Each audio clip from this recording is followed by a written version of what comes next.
Yes sir. तो बेटा आपका साइंस का क्लास 10th का लेसन नंबर 8 कार्बन एवं उसके यौगिक आप लोगों को पढ़ा रहे थे।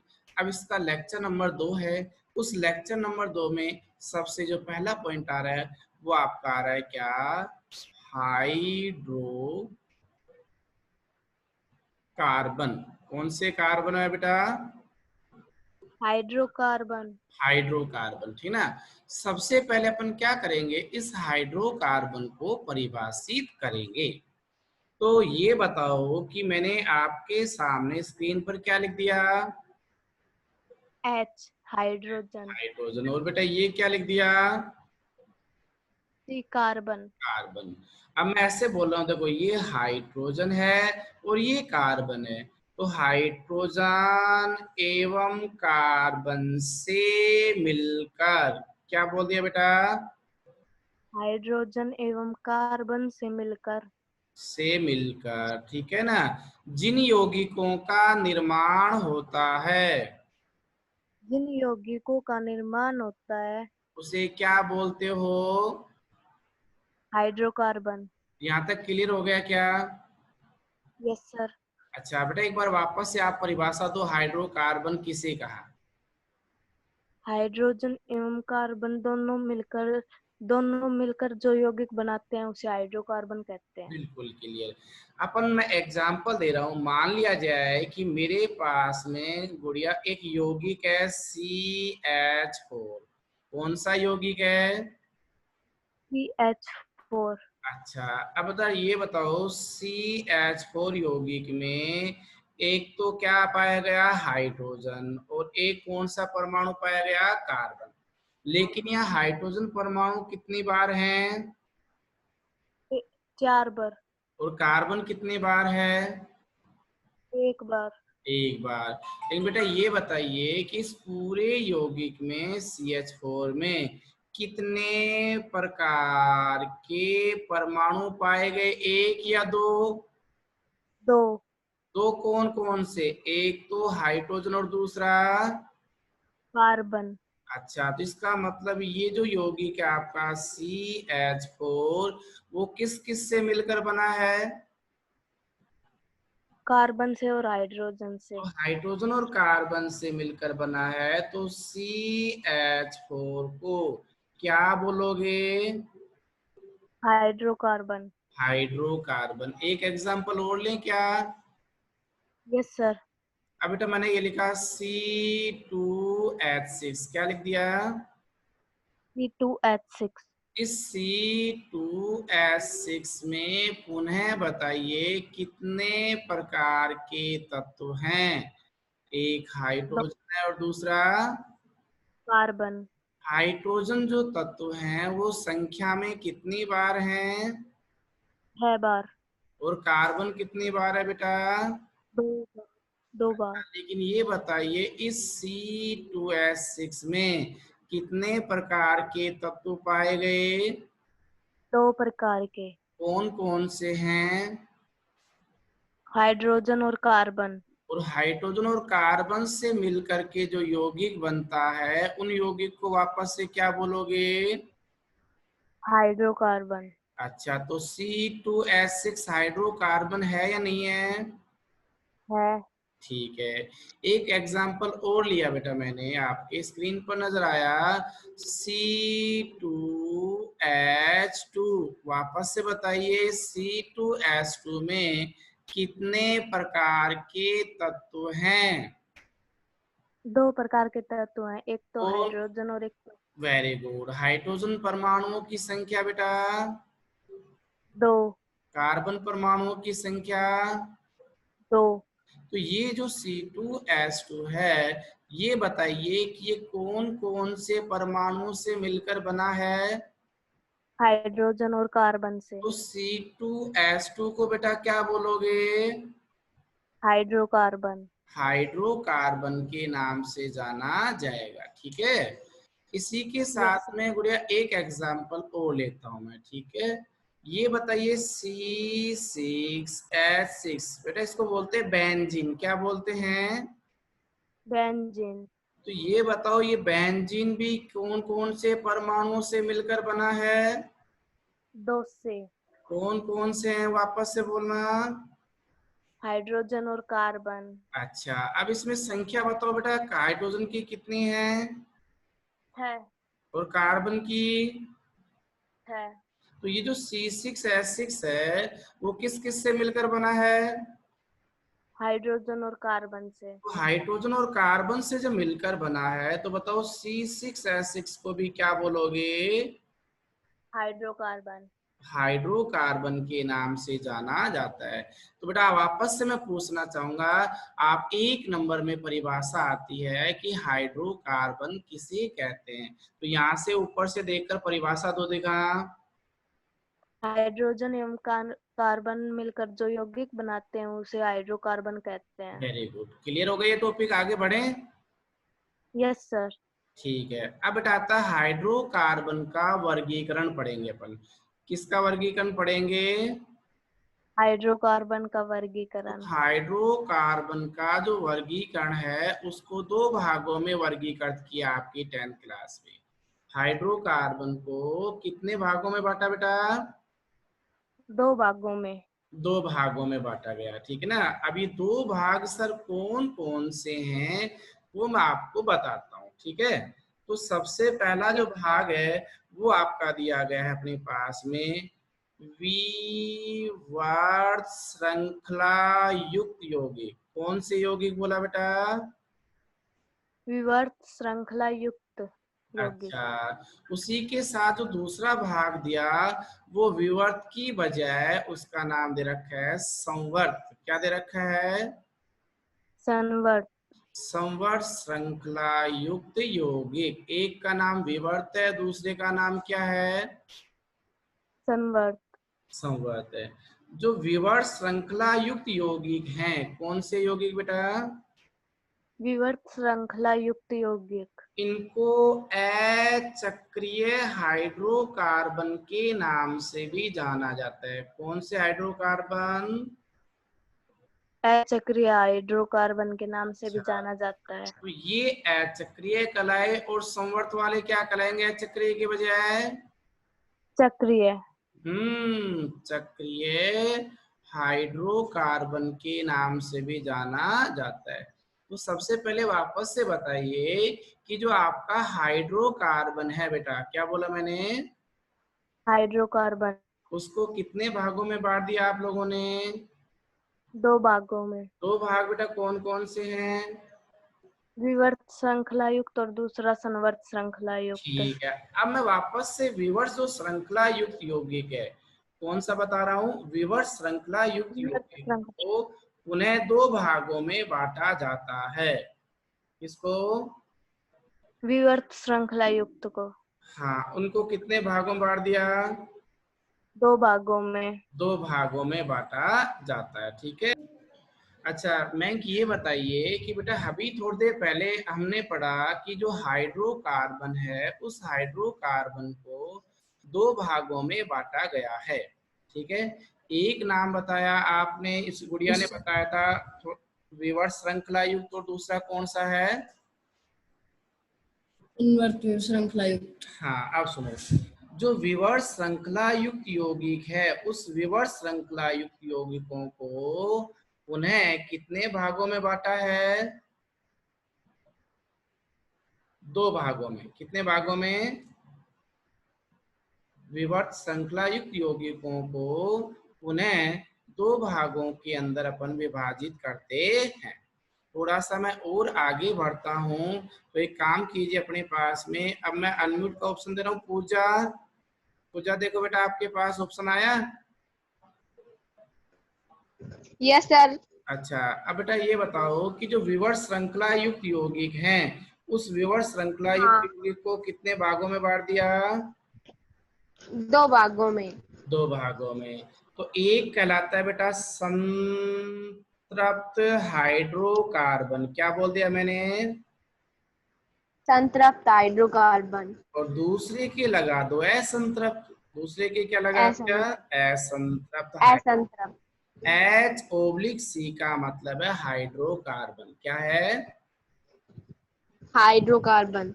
अच्छा, तो बेटा वापस से बताइए, मैं भूल गया कि जो विवर्स श्रृंखला है अचक्रीय हाइड्रोकार्बन है, उसको कितने भागों में बांट दिया? 2 भागों में। कौन कौन से हैं? संतृप्त हाइड्रोकार्बन और असंतृप्त अब बेटा जो हाइड्रोकार्बन। संतृप्त हाइड्रोकार्बन है, उस संतृप्त हाइड्रोकार्बन के अंदर ये बताया गया है कि जितने भी अपने पास में यौगिक होंगे उनमें प्रत्येक कार्बन के बीच में, इन यौगिकों में प्रत्येक कार्बन के बीच में कैसा बंध पाया जाएगा? एकल बंध। एकल बंध पाया जाएगा। एकल बंध। ठीक है ना? और इसका मतलब यस हम सर। ये कह सकते हैं कि जो आपके एल्केन है, कौन है? एल्केन। तो एल्केन संतृप्त हाइड्रोकार्बन में रखे गए हैं। किन को रखे गए हैं? एल्केन। एल्केनों को। अब जैसे एल्केन में कोई सी भी एल्केन हो सकती है। फॉर एग्जाम्पल मैंने लिखा, एक कार्बन की एल्केन मैथेन, 2 के लिए एथेन, 3 के लिए एथेन। प्रोपेन, समझे? Yes sir. तो संतृप्त हाइड्रोकार्बन में कौन आएंगे बेटा? L methane, ethane, propane. Propane. Butane आएगा कि नहीं आएगा? ब्यूटेन, नहीं पेंटेन, आएगा। हेक्सेन, सुनो बेटा सभी आएंगे। मतलब मैं आगे बढ़ाऊंगा आप लोगों को। तो एल्केन का मतलब ये आएगा कि कितने भी कार्बन का हो सकता है। एक के लिए मैथेन होता है, 2 के लिए एथेन, 3 के लिए propane, butane, pentane, hexane, heptane, octane, known, decane. Pentane, hexane, heptane, ठीक है? Octane, non deck. हाँ, अब यस सर। दिमाग में आ गया आप लोगों के ना। तो इसका मतलब है जो भी एल्केन होगी वो सारे के सारे संतृप्त हाइड्रोकार्बन होंगे या असंतृप्त होंगे? संतृप्त। हाँ। अब बेटा जो असंतृप्त हाइड्रोकार्बन है, कौन से हाइड्रोकार्बन? असंतृप्त हाइड्रोकार्बन। इस असंतृप्त हाइड्रोकार्बन में 2 आते हैं। एक होते हैं एल्कीन, कौन? एल्कीन। और दूसरे कौन होते हैं? एल्काइन। एल्काइन। तो ये बताओ, एल्केन का मतलब तो कार्बन कार्बन में कैसा बंध मिला था? वो एकल बंध। एकल बंध। लेकिन एल्कीन के अंदर बेटा कार्बन कार्बन के बीच में जो बंध पाया जाएगा वो कम से कम एक डबल बॉन्ड जरूर पाया जाएगा। एक कैसा बंध पाया जाएगा? Double bond. डबल बॉन्ड, द्विबंध जरूर पाया जाएगा। समझ गए यहाँ तक? Yes sir. और बेटा एल्काइनो का मतलब है कार्बन कार्बन के बीच में एक क्या पाया जाएगा? Double bond. डबल नहीं, एल्काइन में बताओ। त्रिबंध क्या पाया जाएगा? एल्काइन में त्रिबंध। और एल्कीन में द्विबंध। त्रिबंध। और एल्केन में एकल बंध। एकल बंध। एल्केन कौन सा है, संतृप्त या असंतृप्त? संतृप्त। अच्छा, और बेटा असंतृप्त में कौन कौन आगे? एल्कीन और एल्काइन। एल्कीन का मतलब कार्बन कार्बन में एक क्या मिलेगा? द्विबंध मिलेंगे। और एल्काइन में क्या मिलेगा? त्रिबंध मिलेंगे। अब बेटा जो एल्कीन है उस एल्कीन में एग्जाम्पल बता रहा हूं मैं आपको। जैसे मान लिया जाए 2 कार्बन की एल्कीन है, उसे बोल सकते हैं एथीन। क्या बोल सकते हैं? एथीन। 3 कार्बन के लिए बोलेंगे प्रोपीन। क्या बोलेंगे? प्रोपीन। 4 के लिए ब्यूटीन, 5 के लिए पेंटीन, ऐसे के नाम लिए आएंगे। ठीक है? पेंटीन। अब बेटा बात यस आती है सर। एल्काइन में। तो इसका मतलब सर 2 कार्बन के लिए एथ और पीछे अनुलग्न लगाएंगे आइन, तो ये कहलाएगा एथाइन भी हो सकता है, प्रोपाइन भी हो सकता है। एग्जाम्पल पाइन भी हो ब्यू। सकता है। हाँ, अब दिमाग में आने लगे सर, ब्यूटाइन, पेंटाइन, हेक्साइन हो सकते हैं। क्लियर? Yes sir. अच्छा, तो ये था बेटा आपका कौन सा वर्गीकरण था? विवर्त या संवर्त? विवर्त। विवर्त में कितने भाग बताए थे? 2। कौन कौन से? संतृप्त हाइड्रोकार्बन और असंतृप्त हाइड्रोकार्बन। मतलब हाइड्रोकार्बन में किसको रखा गया है?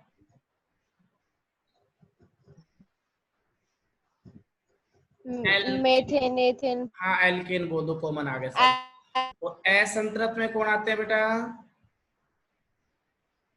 एल्कीन और एल्काइन। हाँ एल्कीन और एल्काइन को असंतृप्त में रखा। अच्छा अब बेटा ओम प्रकाश ये बताओ कि हाइड्रोकार्बन को सबसे पहले कितने भागों में बांटा था? 2 भागों में। कौन कौन से थे बेटा?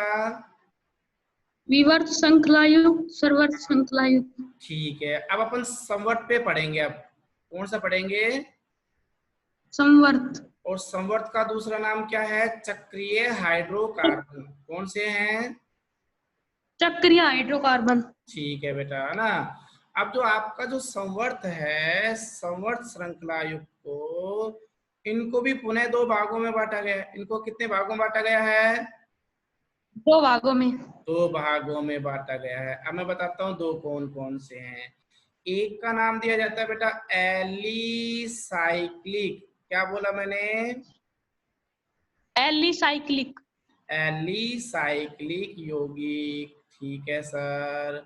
और दूसरा का जो नाम बताया है वो बताया एरोमेटिक यौगिक। कौन से यौगिक?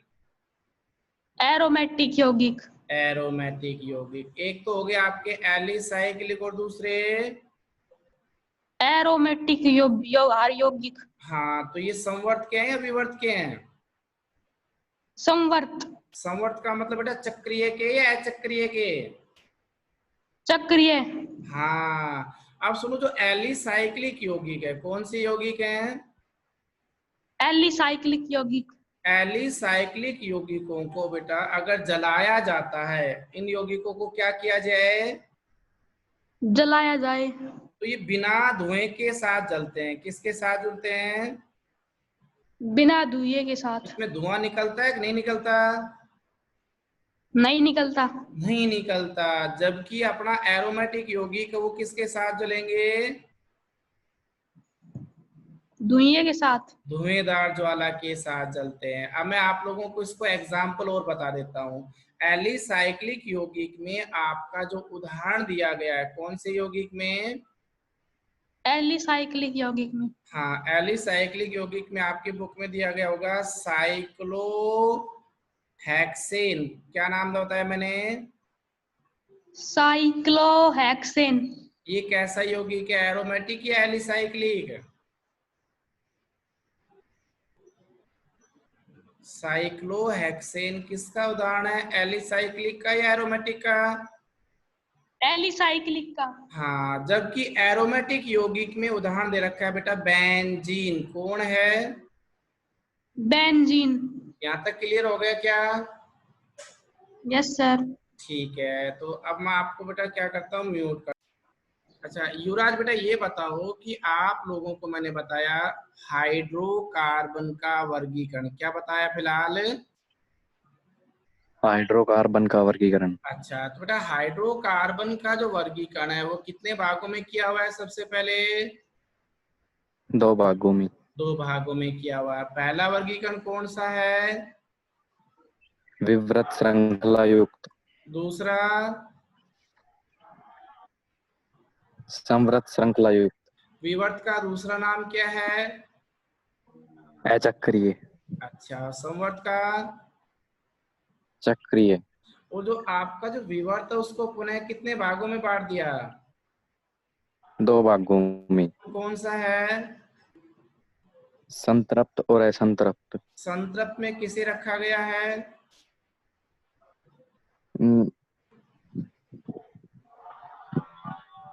वे हाइड्रोकार्बन जिनमें एकल बंध पाया जाता है। एकल बंध पाया जाए, एल्कीन को।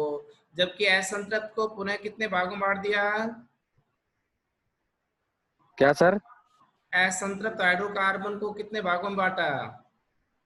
2 भागों में। कौन कौन से? एल्किन और एल्काइन। हाँ, और एल्कीन का मतलब कार्बन कार्बन में कैसा बंध मिलेगा?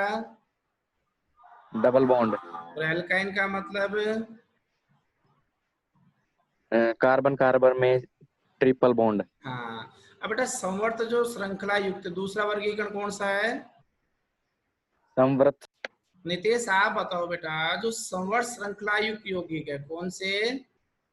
समृद्ध श्रृंखला युक्त। उसको कितने भागों में बांटा था? 2 भागों में। कौन कौन से? एलिसाइक्लिक और एरोमेटिक यौगिक। अच्छा, एलिसाइक्लिक है वो धुएं से जलते हैं, बिना धुएं से? बिना धुएं से जलते हैं। उसका एग्जाम्पल क्या बताया था?